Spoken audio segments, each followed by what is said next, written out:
So one thing I'd like to highlight here is Waymo, as with any other company, as we've been testing over the years, we've had trained drivers sitting on the driver's seat monitoring the vehicle.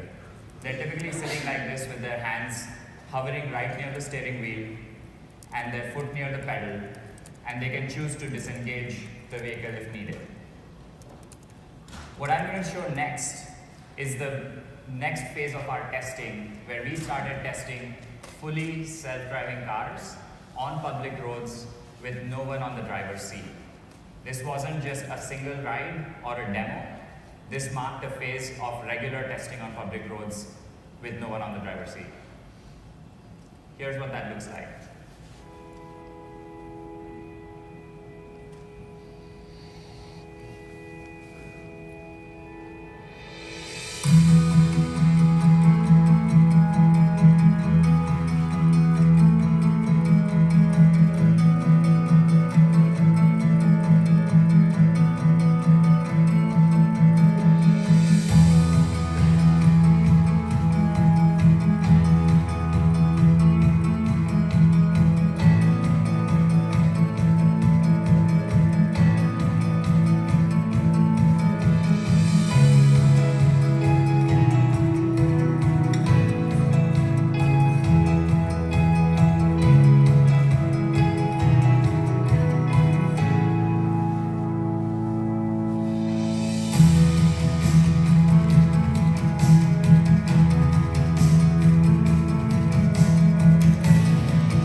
This marks the next phase of our testing, where we are regularly testing fully self-driving cars with no one in the driver's seat on public roads.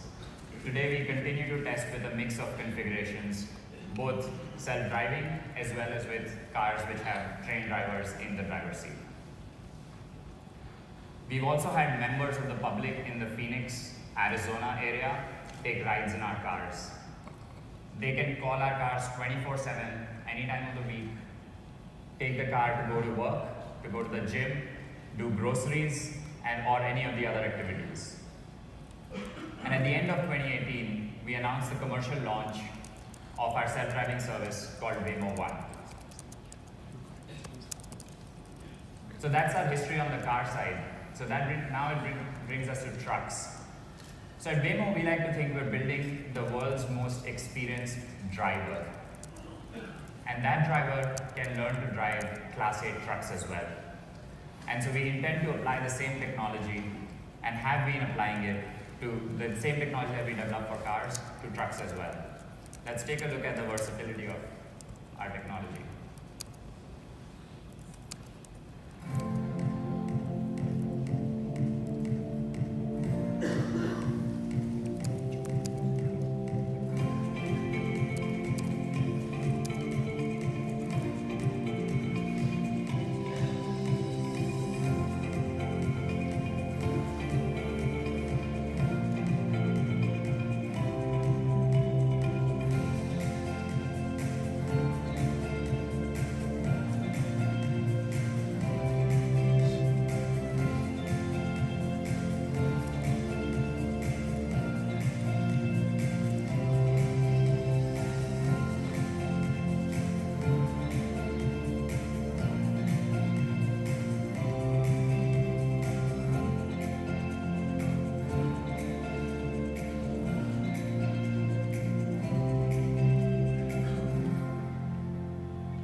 Since 2017, we've been testing our technology on Class 8 trucks using the same suite of hardware sensors and the software that we've developed.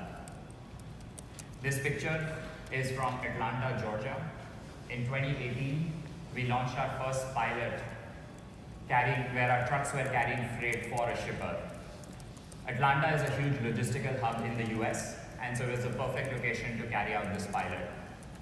This was in partnership with Google Logistics, which is responsible for transporting data center materials between the airport and various warehouses in the Atlanta area. We learned how to integrate our self-driving trucks into commercial operations of a fleet and what fleets care about.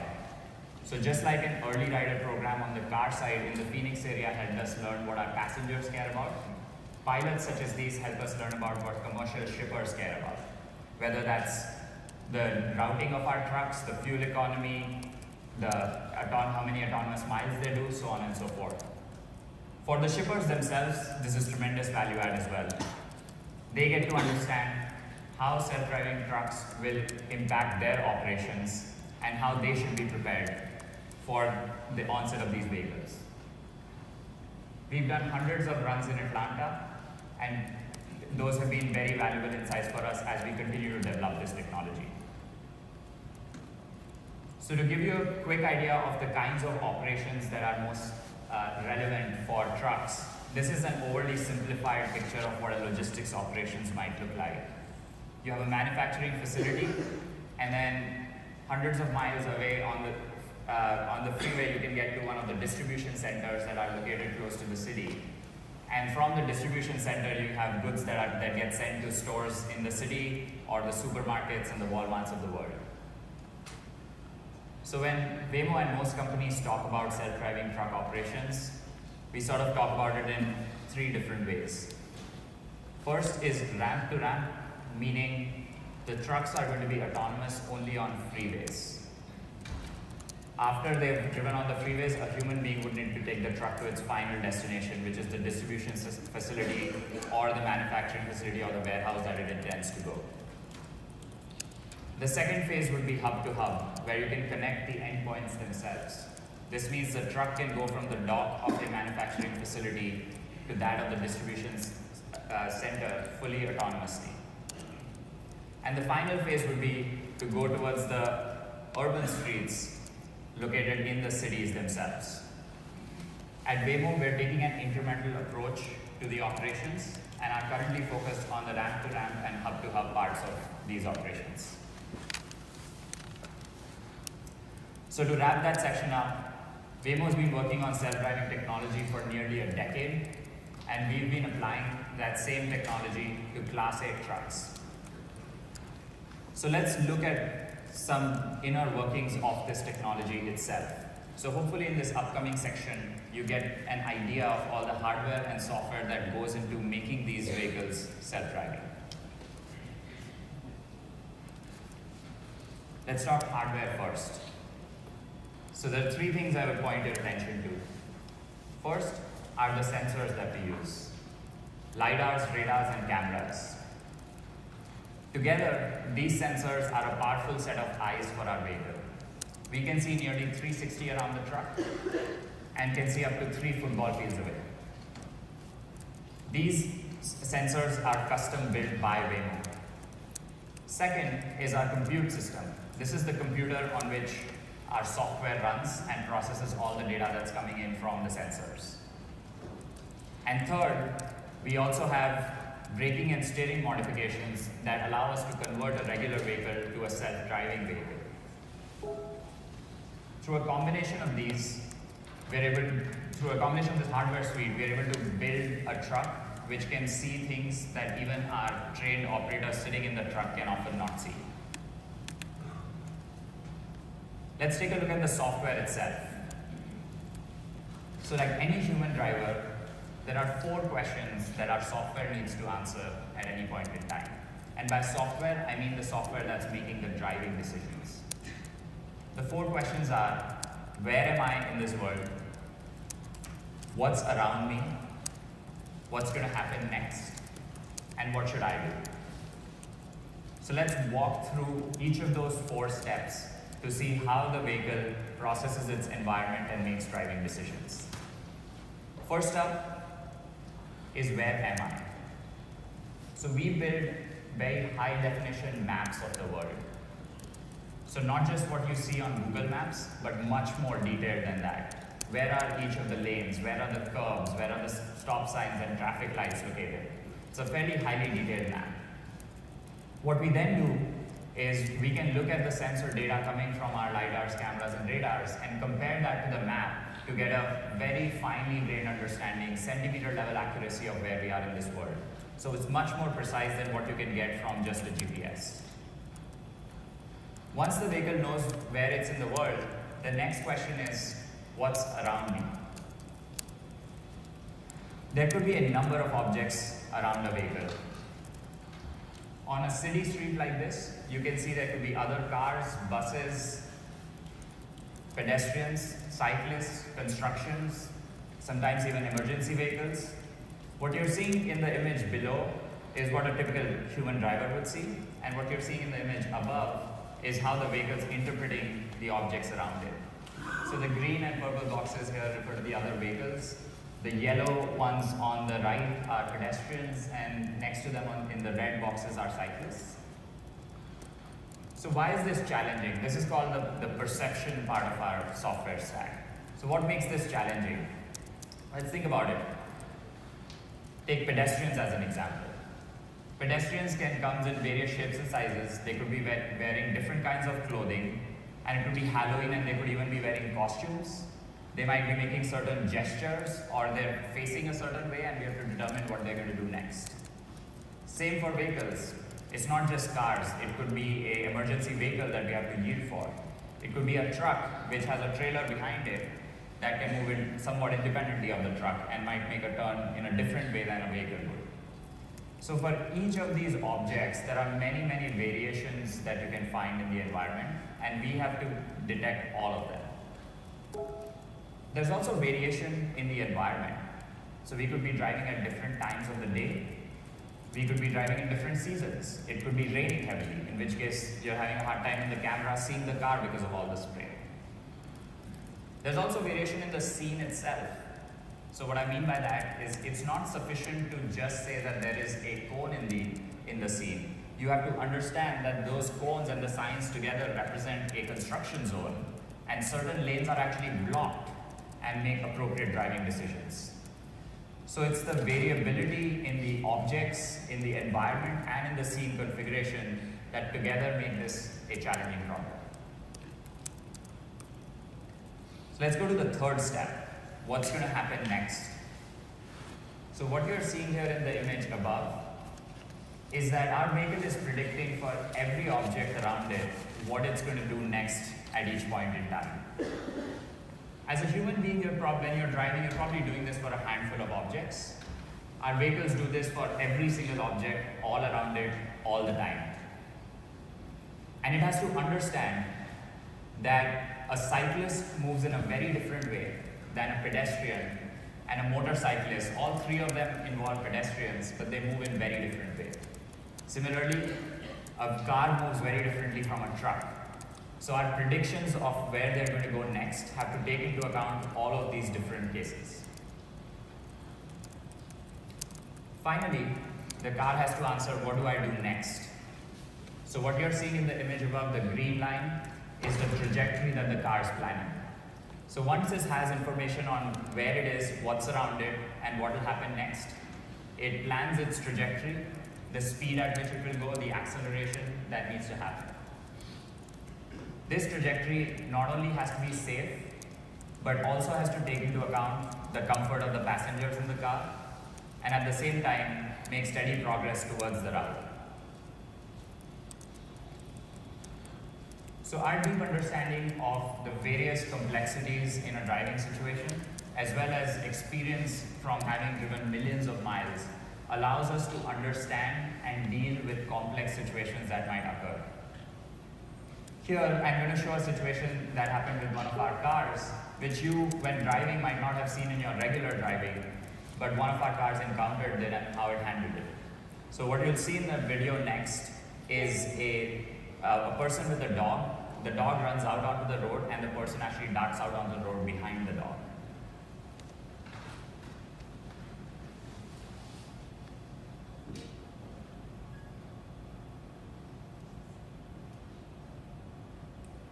So our car gracefully slows down and even swerves a little in order to avoid any chances of collision in this case.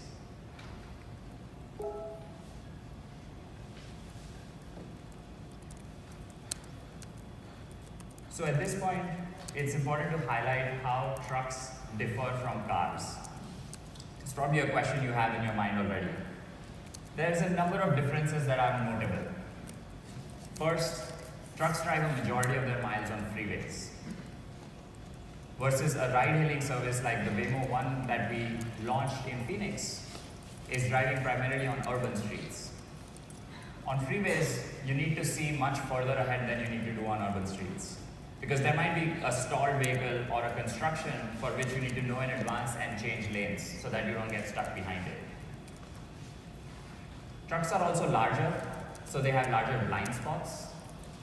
So we place our sensors accordingly to take into account the fact that we need to see all around the vehicle in order to drive safely.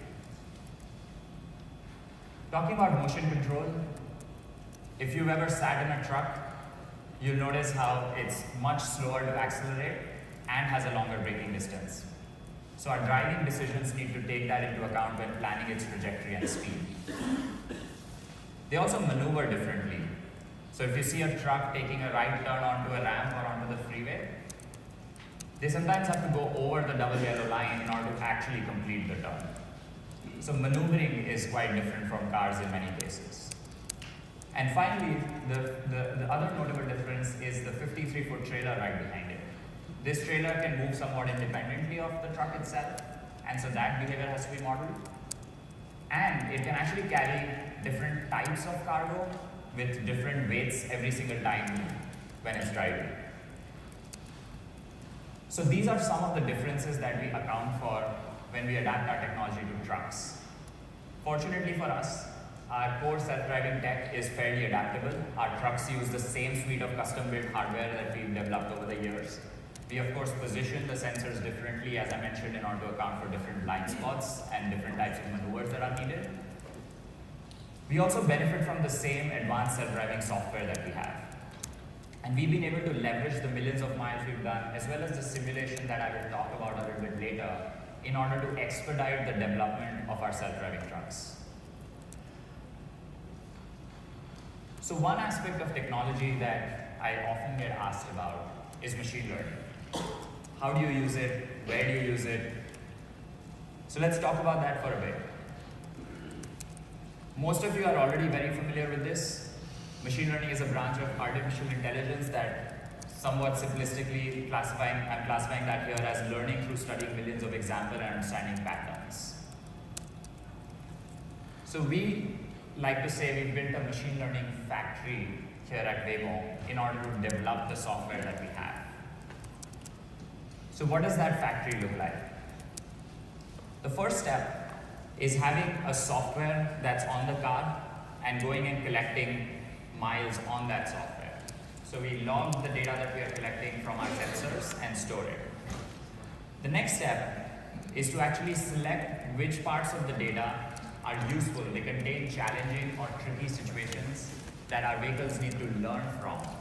So we extract those data sets from all the logs that we have, and then we get the help of human beings to annotate that data. So that's where we get large data sets of labeled data. This then is fed into our machine learning models, which are then tested and validated thoroughly. So we have a number of ways by which we test whether the models that we've built and updated meet the specifications or not. And then they get deployed back on the car via the next update of the software release. It's through rapid iteration of this cycle that we are able to constantly improve our software. Now there's at least three key ingredients to make this machine learning factory work really well. First is compute and software infrastructure. Data centers. So we are a sister company to Google. So Google and Waymo are both part of Alphabet.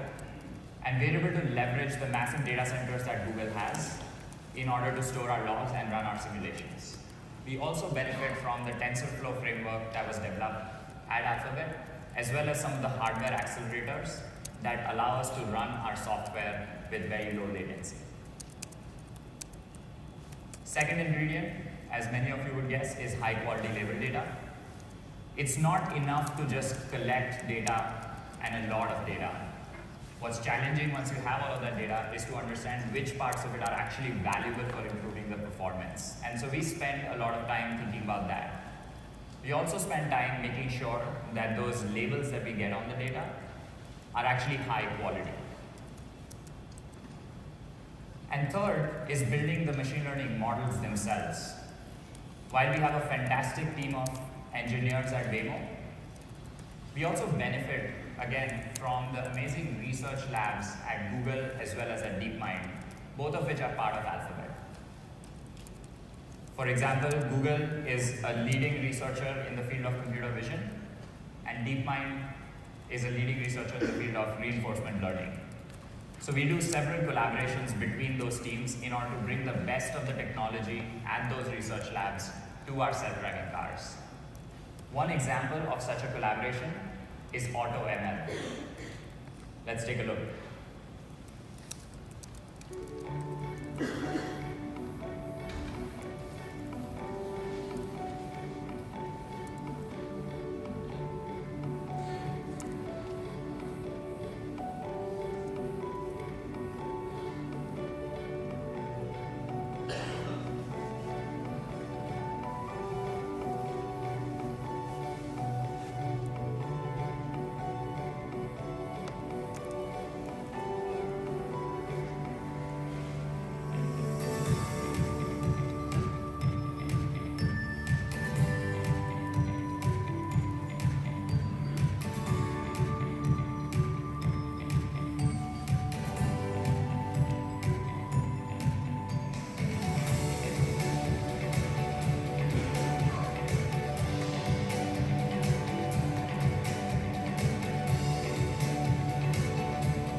AutoML helped us build more precise models as well as lower latency models.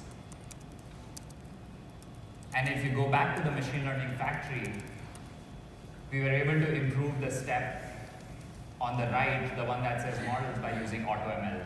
Similarly, at each stage of the process, we have several initiatives in order to make the whole process effective and efficient. So the overall picture is actually much more sophisticated than this. For example, we apply active learning techniques to make sure that we are extracting the most relevant data from our logs. We also do auto-labeling, meaning instead of having human beings annotate the data, then we have machines annotate the data itself. So hopefully that gives you a good picture of our overall technology, from the hardware that we use to how the software is making decisions, and how we use machine learning at Waymo to improve our software. So let's go to the final section, which is testing. So we've put the hardware on the vehicle, we've built the software for it. Now we need to deploy it on public roads. And before we deploy it, we need to comprehensively test it to make sure that the public road operations will be safe. So that's what this section is going to be about. You can think of our self-driving trucks as three separate subsystems. First is the base truck itself. Second is the in-house hardware that we developed, so that includes the sensors and the compute that I talked about earlier. And third is the software that's making all the driving decisions. As far as the base truck is concerned, that's certified by the OEM, so I'm not going to spend a lot of time talking about that. Let's jump to the hardware. So we test our hardware at several different levels. First, once we install our self-driving systems, all the sensors and the computers and cables and connectors and coolants onto the vehicle itself, we run hundreds of additional tests on top of the tests that were run by the OEM to make sure that the vehicle is still safe to operate. Second, we test each of the individual hardware components. So let's take cameras as an example. We test each camera separately, then we put all of the cameras together in that dome, connect them with cables and harnesses, and test that whole structure together. And finally, we add the firmware and the software on top of it and test that whole vision system. And then the third part of testing that I'd call out is reliability and durability. So just like conventional vehicles, self-driving vehicles also have to meet strict criteria on reliability, especially in case of trucks. So we spend a lot of time in our labs and out on the field making sure that we meet those requirements.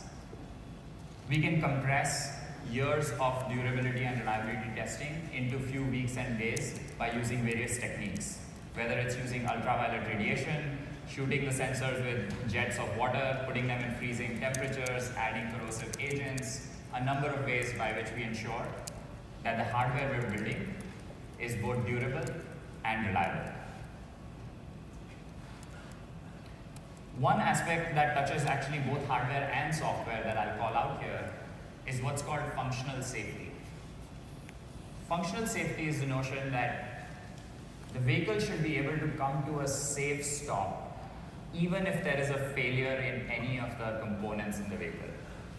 As an example, what happens if the primary computer fails? Despite all of the testing we did on it, there is a secondary computer on the car that can bring the vehicle to a safe stop. No human intervention required.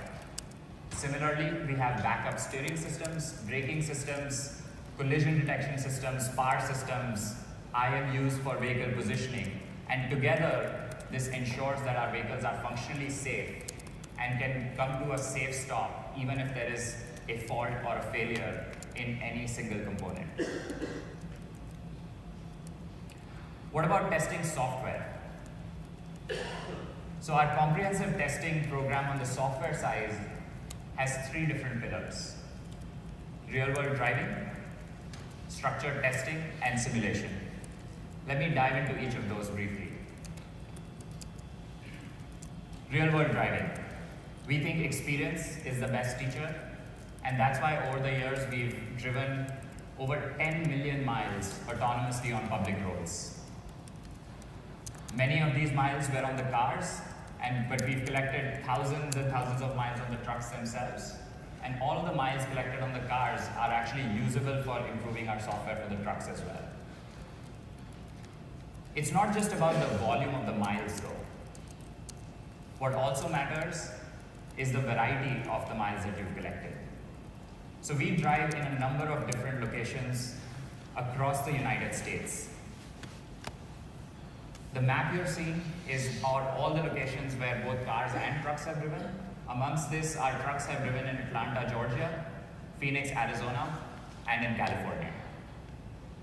As you can imagine, each of these locations brings with it different type of environment, whether that's in terms of weather, road types, driving behavior of other agents, and so forth.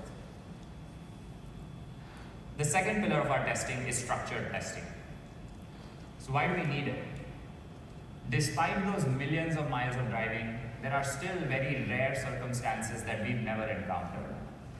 And so we've built a private test facility about 90 acres in Central California. It was previously an Air Force base. It's now nicknamed Accel. And we take our cars and trucks there and are able to conduct tests of things that we haven't even encountered on the road. So we might set up a construction zone and see the response of our vehicles around it. We might have pedestrians jaywalking and see how they behave and very specific kinds of conditions. Here's an example. What you see here is a car backing out of the driveway fairly irresponsibly. And we want to test what is our vehicle's response, not just in structured testing, but we are able to then feed this into our simulation, which I will talk about next. For our trucks, we have high-speed roads and freeways where we can conduct similar tests. In fact, we've conducted more than 20,000 such tests that cover both our core driving ability as well as what's called collision avoidance ability. So even if we haven't encountered something, we can look at databases such as NHTSA's crash database to understand what are all the situations in which a crash could occur and recreate them safely on a private test track and then see how our vehicles respond. The third pillar of our testing is simulation. It's hard to overstate the importance of simulation in bringing self-driving vehicles to the world. Why are they so important? So let's think about this. A system that has a vehicle that you put complicated hardware on and put a very advanced piece of software on. So the whole system is fairly sophisticated, and any changes in the system, it's sometimes hard to determine what the impact on the overall system is. And you don't want to learn that once those vehicles are on the road. You want to learn that before they are ever put on public roads. And that's why we lean heavily on simulation. In fact, today, most of the software bugs that we find come from simulation and not from our real-world driving. The scale of the simulation that we do is enormous. It's equivalent to having a fleet of 25,000 virtual vehicles running 24/7. Which means we're doing about 10 million simulated miles per day. And cumulatively, we've done 7 billion miles in simulation. That's many, many lifetimes of driving than an average human would do. So let's look at how does simulation actually work. So let me try to give you a brief window into what goes on behind the scenes of simulation. So you can think of it as 4 broad steps. The first is you build a virtual replica of an area, right? So complete with all the road features. It could be an on-ramp getting onto a freeway. It could be an intersection with certain kinds of traffic lights. And we have maps, so that helps us build a virtual replica pretty quickly. Now in simulation, let's say our truck encountered a particular kind of off-ramp or an on-ramp with metering lights and another car. When we were driving on the road, it responded in a certain way.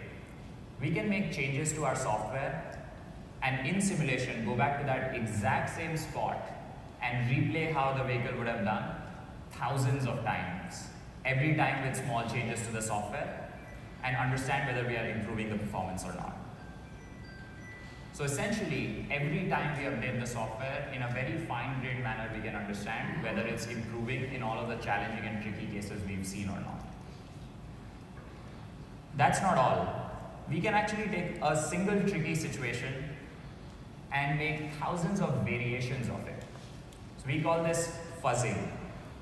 As an example, let's say the truck was at an off-ramp and it was getting to an off-ramp and was trying to lane change and got cut off by a car. What if that car was going 10 miles per hour faster? What if there was actually a motorcycle there as well? So we can do things that didn't happen in the real world, but make the situation even trickier and see in simulation how our vehicles would have behaved. Not only that, we can create simulation scenarios that never occurred in the real world. As an example of that, let's say we want to simulate what a lane-splitting motorcyclist who's speeding and weaving in and out of traffic would look like. So we have the ability to create what are called smart simulation agents that will, let's see, there you go. Smart simulation agents that can mimic that exact behavior. So here you see the green agent is acting as a fast-moving motorcyclist that's weaving in and out of traffic. So how would our truck behave around that agent? So together, all of the simulation allows us to validate our software even before we put our vehicles on public roads and continuously iterate on the software in a safe manner.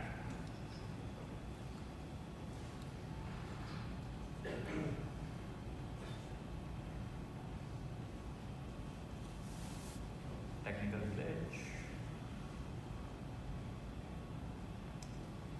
So to recap, we're testing our software through real-world driving, structured testing, and simulation.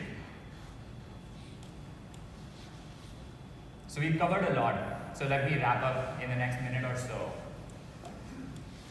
Waymo has been working on bringing self-driving technology to the world for nearly a decade. Our self-driving trucks use custom-built hardware and advanced software, including machine learning, to ensure safe deployment of our trucks. They undergo rigorous testing via real-world driving, simulation, and structured testing. And finally, Waymo is really excited about the potential of self-driving trucks to make commercial transportation safer and more efficient. Thank you.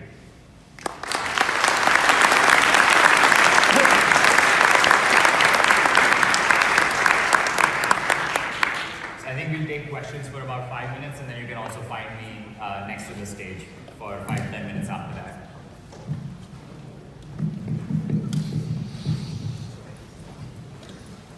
Thank you for the panel. I would love to have more information about that simulation software, specifically what it accounts for in terms of physics, what you talk about in terms of how that is managed, whether it's anything like a three-dimensional game engine that we're familiar with, or anything with a specific alphabet company that builds, and how that adapts to the factors that change, especially with severe braking that might happen in the simulation that a truck would handle very differently with its back-end cargo and all that. Thank you.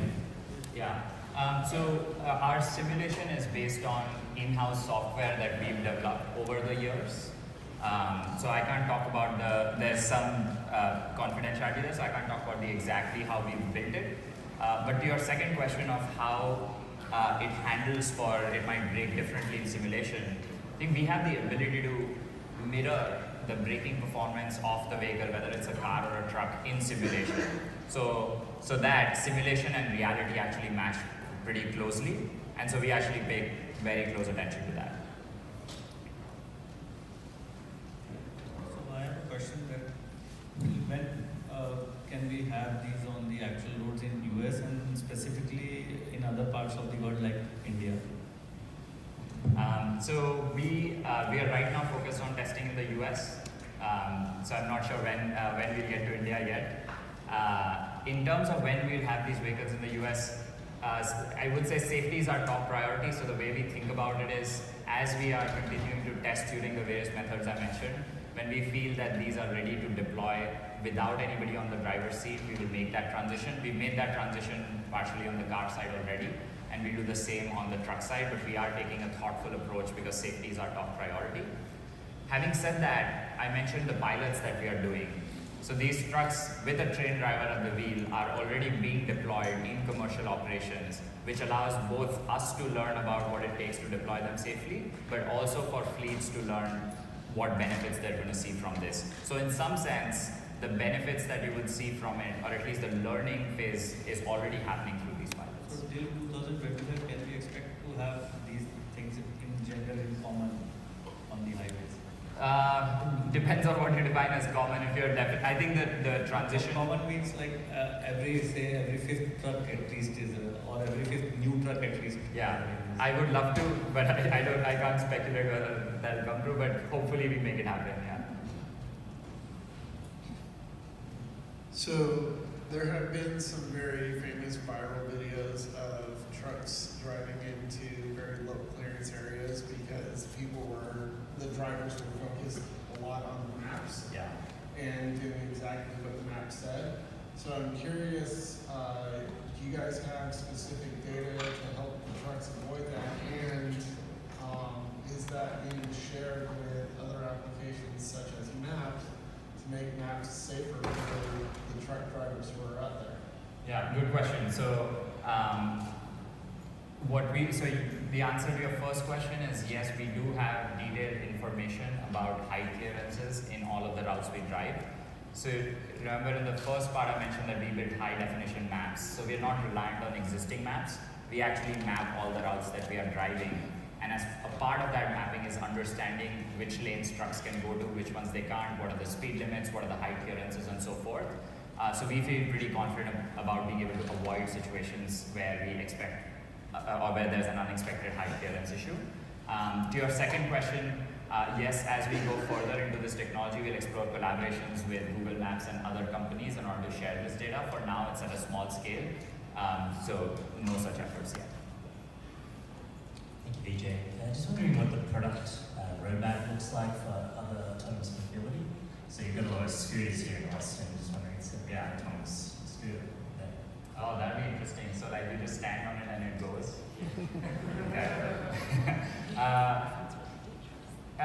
We at Waymo we've talked about ride hailing, we've talked about trucking, we also have talked about delivery and personal cars. But scooters is a new one. I'll take the feedback and maybe go back and we should adjust our roadmap. Hi, I'm interested in more on the legal side of the current stats. So basically, is it legal to have Waymo in every state in the United States right now? And second, do you guys have accident? And when they have accident, if you guys are not at fault, who insure you guys and who is paying for what? Yeah. So to your first question, I think my legal team will tell me to qualify. I'm not a lawyer, but in terms of regulation, what I will say is at a high level, the AV 3.0 regulations that came out were generally at a high level favorable to self-driving trucks at a federal level. States do have their own authority in order to regulate these vehicles. Some states are more friendly than others. For example, we've tested in 3 different locations and are exploring whether other locations make sense. But much of the regulation for this remains to be seen yet. I'm optimistic about it. In terms of the second question of sort of where does the liability occur if there is an accident that happens, so touch wood, we haven't had any such issue, but we generally, our policy would be that if we are at fault, like it's our self-driving software is at fault making that decision, then we would take responsibility for it. But that's another area where there's multiple stakeholders on the table, from the, as you pointed out, the insurers, the OEMs, the equipment manufacturers themselves, the fleet, and Waymo. So that'll have to be a 4-way conversation to establish clear guidelines before we launch these at scale. So let me interrupt a little bit. I'm just curious, it's just like if you guys are not at fault, somebody run into you, and normally, in normal situation, driver will come out, change information about the insurance information, then go from there. What happens to the one that just like, okay, I come out and there's nobody in that car? Yeah. What do I do? Yeah, good question. So we actually have published like a 36-page guide for how law enforcement agencies can interact with us. So not just police, but also like firemen and so forth. The gist of which you can read on our website, by the way, so go waymo.com/safety, is pretty informative. The gist of it is that we've given very clear guidance saying if, let's say, a police arrives at that scene, they can call a number or press a button within the car to reach Waymo and be able to talk to someone. If they want to see the sort of registration papers, we will house them at a very specific place inside the vehicle and they know where it is. So there are lots of details of each step of what happens when a law enforcement agency gets to the scene. And we've already published that for our cars and are working on doing the same on the truck side. Thank you. We'll take one more question and then I'll be around for a few more minutes after that. Okay, I have a question on reading traffic signs. As you probably know, there are toxic signs or adversarial examples that can attack sign reading and fool the software. What do you do about that? Yeah, so I think what you're referring to is sort of adversarial agents doing things to make us read the sign incorrectly. If you think about signs like stop signs, which is the majority of the signs that you see on the roads, we actually have them in our map. So we already know before we ever get to that intersection that there's going to be a stop sign there. And if it doesn't match our understanding, then we can always come to a safe stop rather than trying to take any action. So that's one of the value propositions of having a high definition map that we can rely on. I have a really quick one. Okay. Can you speak to platooning as part of your strategy? We are not focused on platooning right now. There you go. Thank you. Thank you very much.